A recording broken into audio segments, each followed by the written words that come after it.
امام صادق علیہ السلام فرماتے ہیں ان النبی صلی اللہ علیہ وآلہ بعث سریۃً، نبی صلی اللہ علیہ وسلم نے ایک سریہ بھیجا.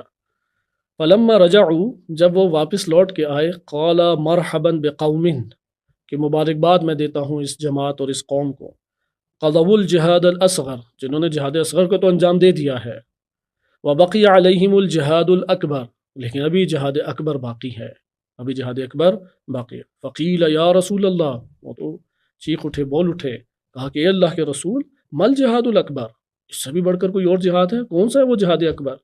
یعنی یہ جو ہم اس قدر سختی اور مشقت جھیل کے خاک و خون کا ہم نے قتال کیا ہے، جنگ کی ہے، کتنے بندے شہید ہو گئے، کتنے زخمی ہیں، کتنے گھر جو ہیں وہ اجڑ گئے، بیوہ ہو گئی، بچے یتیم ہو گئے. تو یہ جو ہم عمل انجام دے کے آئے ہیں، بھوک پیاس، زخموں کی شدت، سفر کی کٹھن اور اپنے پیاروں کا بچھڑنا، یہ سارے کے سارے غم لے کے جو ہم آ رہے ہیں، یہ جہاد اصغر ہے. تو پھر جہاد اکبر کیا ہے؟ وہ کیا ہے جہاد اکبر؟ تو رسول صلی اللہ علیہ وسلم نے فرمایا جہاد النفس، نفس کا اپنے ساتھ جہاد کرنا. ادھر خالی جملہ ہے جہاد النفس، نفس کا جہاد، لیکن پورا جملہ کیا بنے گا؟ جہاد النفس بالنفس، نفس کا اپنے آپ کے ساتھ جہاد کرنا، انسان کا اپنے آپ سے لڑنا. دوسروں سے تو لڑنے میں انسان شیر ہوتا ہے، مقابلہ بھی کر لیتا ہے، ٹسل بھی باندھ لیتا ہے، ضد بھی باندھ لیتا ہے، اپنا آپ دکھانے کی کوشش بھی انسان کئی طریقوں سے کرتا ہے، مختلف طریقے ہیں انسان کے. یہ تو بہت آسان ہے، عام ہمیں دنیا میں نظر آتا ہے، اپنا آپ منوانا، اپنی شخصیت کو منوانا، یا کوئی ٹسل باندھ لینا، سائڈ پہ ہو جانا، مختلف طریقے انسان اختیار کرتا ہے. اپنے آپ کے ساتھ ایک دفعہ ٹسل باندھے، اپنے آپ کی مخالفت کرے، اپنے آپ کے ساتھ ضد باندھے، یہ جہاد اکبر ہے. اور یہی حقیقت ہے. جیسے کہ ایت اللہ جوادی عاملی حافظہ اللہ تعالیٰ فرماتے ہیں کہ ہر چیز جو اس دنیا میں مضر، نقصان دہ، خطرناک، دہشت ناک خلق ہوئی ہے، وہ ایک دفعہ انجام دینے کے بعد کسی نہ کسی اور چیز میں مشغول ہو تو انسان کو چھوڑ دے گی. مثلا بھیڑیا ہے، وہ کسی اور چیز کو کھانے میں مشغول ہو، نفس کو ہمیں ترک کر دے گی. اچھا کتے کو دیکھیں، وہ اپنے خوراک یا اپنے شکار پہ جھپٹ پڑے، انسان کو چھوڑ دے گا.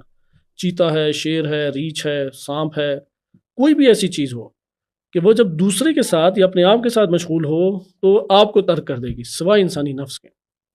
وہ اس قدر خطرناک چیز ہے کہ ایک تو ترک نہیں کرتا، دوسرا اسے آگے مصیبت میں مبتلا کرنے کے لیے اسے اکساتا اور بھڑکاتا ہے. یعنی ایک اس نے برائی انجام دے لی تو ادھر اب اسے چھوڑتا نہیں ہے کہ میں نے اسے نقصان پہنچا دیا، یا دیگر بہت سارے جانور انسان کو نقصان پہنچا کے سائڈ پہ ہو جائیں گے. لیکن خود انسان کا نفس ایسا ہے کہ وہ اس کو نقصان پہنچانے کے بعد پھر اس سے وابستہ ہو گیا، اس سے بھی بڑھ کر نقصان پہنچائے گا، یہاں تک کہ وہ جہنم کے پس ترین وادی میں جا گرے تب بھی انسان کا نفس اسے نہیں چھوڑتا. اس لیے اعد العدو کہا ہے امام علی علیہ السلام سے، منقول روایت ہے کہ سب سے بدترین انسان کا دشمن وہ نفس ہے جو اس کے پہلو میں موجود ہے.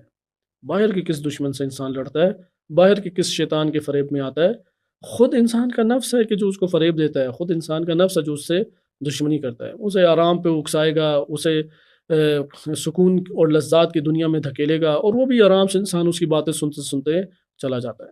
کہ ابھی انشاءاللہ یہ باتیں آئیں گی. اس لیے جہاد النفس، اصل تعبیر کیا ہے؟ جہاد النفس، نفس کا جہاد. لیکن نفس کا جہاد کس سے؟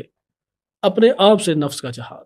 تو یہ آپ کے سامنے روایت کے الفاظ، ترجمہ آپ کی خدمت میں عرض کر دیا کہ جہاد نفس ہے، جہاد اکبر.